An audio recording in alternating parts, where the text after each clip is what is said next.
Salam dəyərli 9 və 11 sinif şagirdlər, dəyərli abituriyentlər. Bu tipli sualında deyir A-yı və D-yə tənbölənlidir. Tənbölən desə deməli bura alifadırsa, burada alfa və biz bilirik ki, Z qaydasına görə, bu Z qaydasına görə burada olur alfa. Deməli alfadırsa deməli bura A desə, burada olur A.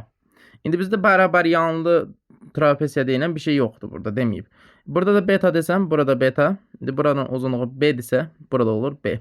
Çünki burada Z qaydasına görə burada olur beta.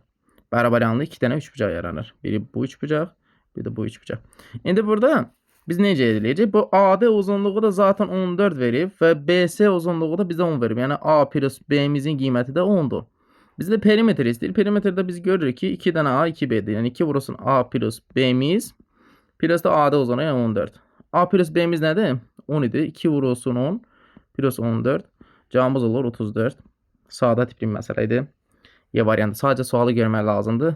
Bunun üçün də çoxlu testlər işləmək lazımdır. İzləmədə qalan kanalımıza dəstək olmağı unutmayın.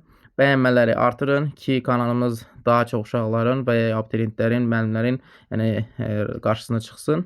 Və eyni zamanda bizlə bərabər kanalımıza dəstək olanlar öz qruplarında və eyni zamanda aktiv olduqları hər hansı bir belə deyək də dərs qruplarında paylaşa bilər.